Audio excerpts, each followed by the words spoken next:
Attention! I have great news, friends.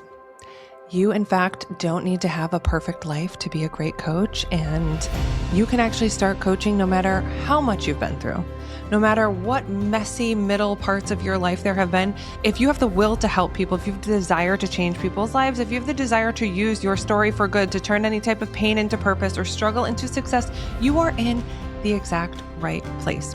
If we haven't met before, my name's Liv Chapman. I'm the co-founder and CEO of IGC Coaching School. We've been training and certifying ICF credentialed coaches for 11 plus years. I've been in the coaching industry for 13. I'm really aging myself. But before all of this, I was an extremely burnt out public school teacher who just kept trying to do what I'm supposed to do in order to find happiness, fulfillment, contentment. I went to college to become a teacher because my parents said it was a good idea. I stayed teaching because you should just be grateful to have a job. Then I decided I wanted more. So what is the natural next step without ever thinking about it? I asked all my colleagues. I said, what should I do if I really want to grow in education? You should become a principal. So I went and got my master's to become a principal. And then I started the process of getting into a leadership position in the schools. And thank God I met a coach when I did, because she was the first person ever in the history of Olivia to ask me, what do you actually want?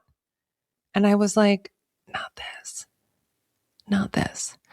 And so as I started the journey on my own coaching path, I started to really uncover who I was and what I wanted when you strip away all of what society tells you who you are and who you should want and what you should want to do. And I started realizing by doing a full-on audit of my life, which I can get into in another episode, that I really, really wanted to have a greater impact. I wanted to be able to teach in a way that was meaningful.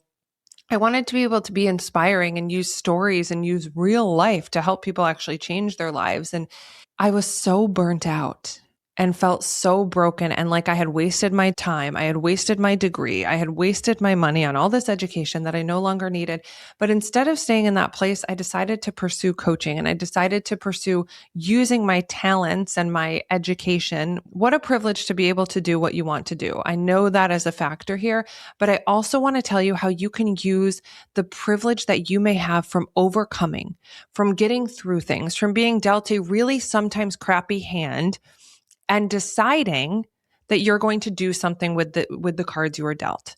And if you're here watching this video, maybe you haven't had that much crazy stuff happen. That's okay too. But maybe you have, and you want to figure out, what can I actually do to alchemize all of these things that I've been through into a career that's meaningful, into a life that's meaningful. Let's get into it. All right. So you know a little bit about my story. I got into career coaching. That was my very first kind of taste of coaching because I had been through this major career transition and I was young, 20-something living in DC at the time. Everybody was going through a major career transition all the time. So that's really where I focused the initial part of my career on before coming into IGC and, of course, expanding on the education component here. You want to think about what you're into, what your passions are, your purposes, all of that. And then also, what do people actually need when it comes to coaching? And yes, I'm getting a little bit ahead of myself, but here's the whole thing. Your story has 3 parts. You got to know them all. And you got to really drill into which ones you actually believe you can have the greatest impact by sharing. You do not need to share every crappy thing that happened to you in life, especially if you haven't even fully processed it yet. I would leave that part out of the story for now, potentially. But you want to identify the struggle. What is something that you have been through? And if you're watching this being like, it's a ton of things, pick one to start, because a bunch of things does not turn into a coaching career. Okay. A very aligned focus that you are passionate about is going to be what finally makes things make sense. Now, once you're rich and famous, you can dabble in all the different areas, but you want to really identify what you went through. You need to identify the struggle. That's number 1. Number 2, you need to figure out the shift. What did it take to actually shift you? How did things finally change for you? Number 3 is the solution. So what did you actually do to act differently? How did things change for you? If you can really zone in or get into those parts of your story, you're going to be able to use your story, use this transformation to be able to sell coaching, market coaching, share about coaching, lead people through a transformation. Obviously, I'm a stand for training. I believe that anyone that is influencing human life and decision making should be trained to do so. But you can absolutely use your story as a foundation for your coaching career by identifying those three things first. If we're going back to my story, it was basically a story of burnout to setting boundaries and figuring out who I actually was and what I wanted, which resulted in a career pivot. I was able to talk about that story over and over and over again, whether it was marketing or at an event or even to individual potential clients, to share this transformation I went through and then how I help people do the same. So what you have to remember is that ultimately, people aren't paying for your past. They're paying for the future you can help them create.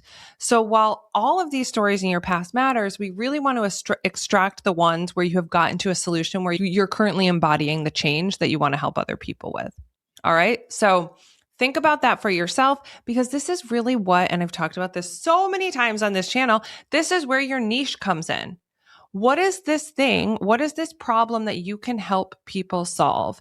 And how does your story play a role in that? Again, your story is not theirs. Your story is meant to give you a little bit more meat, put a little more meat on the bones. I don't know how else to say it.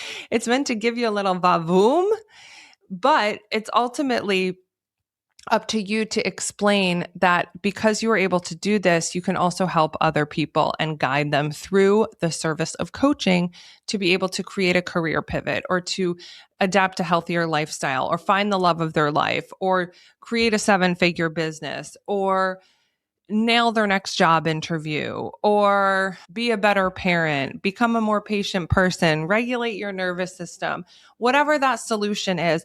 This is where your niche can also be found.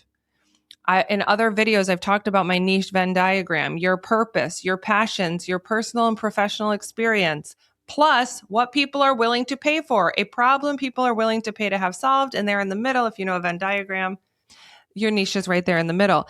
Again, you are using your story as a foundation for this. Absolutely. You are turning your story into your niche. So you want to identify your lived experience and your expertise. You want to figure out who needs this right now. What problem are people going through that they're willing to pay to have solved right now? And it doesn't have to be some like airy-fairy, very intangible thing. It can be something simple, and I recommend that it is. And I kind of went over some of those in examples. Health, wealth, love, those are things people pay for. You have to think about the subcategories underneath, right? Like getting through a breakup, going through a divorce, co-parenting, parenting, familial relationships, finding the love of your life, getting engaged in 90 days. Just kidding. And then, of course, wealth could be finding your first job, nailing a job interview, updating or upgrading your resume, any type of coaching that's super niche specific like that, always in demand. Obviously, starting a business, scaling a business, growing a business, anything like that. And then, of course, the health pieces, finding more peace, finding more calm, finding more joy, losing weight, regulating a nervous system, like I mentioned. And you have to think, how does my story relate to one of these niches, one of these problems that people are willing to pay to have solved? And you want to be super clear about what that solution looks like. And think about your own story. How were you able to create those results? And on the day-to-day, what were those results? I understand there may be some self-doubt that comes with this. To be totally honest with you, I wouldn't have felt confident to do this either unless I went through a coach training program and I actually was observed and evaluated and I got to practice and I knew what actual coaching skills were and how to do them with clients. It's one thing to use your story to market and to create an offer, which is kind of what I just walked you through, like what kind of coaching you're actually going to sell. But what do you actually do when you get on the phone or on the Zoom or in person with your client? That is where actual coach training and practice come into play. So if there's part of you that's doubting you could actually sell coaching, you really, really, really may want to consider getting a certification or getting some practice coaching clients before you start charging for this. It's absolutely normal. I wouldn't sell any service that I didn't know that I was good at. So you need some proof of concept for you to really feel confident in order to use your story to sell coaching. I'm going to say that flat out. Whether I owned a training company or not, I would still, as a consumer, prefer someone who has had some type of training when it came to a high investment service that I was going to pay for. I wouldn't hire an ads person that didn't have some type of ads training and extensive experience, right? I wouldn't hire a massage person who didn't either, right? And I'm sure there's many services we can think of where we're like, eek, that feels a little bit risky.